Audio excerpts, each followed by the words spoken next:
Hi everyone. खूप खूप खूप खूप खूप धन्यवाद सगळ्यांनी वेळ काढून तुम्ही जे विशेष मला केले त्याच्यासाठी. खूप खूप खूप थँक्यू. आणि स्पेशली जे माझे लव्ह वन्स आहे त्यांनी तर माझा डे खूप अत्यंत खूप छान असा मी स्पेंड केला. आणि I love them a lot, कारण त्यांच्यामुळे माझा डे खूप जास्त स्पेशल झाला. आज मी माझ्या आईबद्दल बोलणार आहे. म्हणजे मी आई म्हणत नाही, मम्मीच म्हणते, कारण मला मम्मीच म्हणायला आवडतं आणि सुरुवातीपासून मी मम्मीच म्हणत आली आहे. माझ्यासाठी आई म्हणे माझी आजी, आणि मम्मी म्हणजे माझी जन्मदेती आई.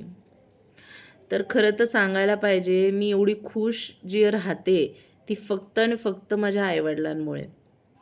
सुरुवातीपासून माझ्या जन्मापासून तर आत्तापर्यंत माझ्या आईवडिलांनी मला कुठल्याही गोष्टीची कमी पडू दिलेली नाही.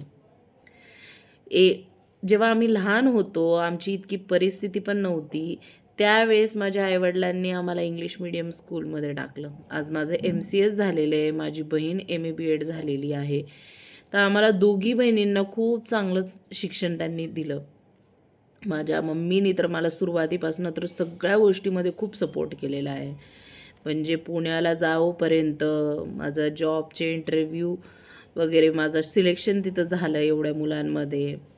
त्यांच्या चेहऱ्यावरती जो आनंद होता ना, तो माझ्यासाठी म्हणजे तेच माझं एक मोटिव्ह होतं, की मी जे काही करेल त्याच्याने त्यांच्या चेहऱ्यावरती आनंद येईल. त्यांना कधी माझ्यामुळे त्यांची मान कधी वाकेल, असल्या गोष्टी मी कधी लाईफमध्ये केल्या नाही.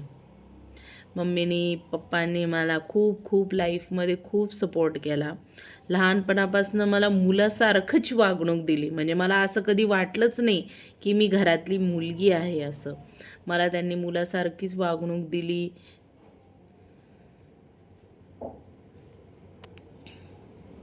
व्हॉट हॅपन यार.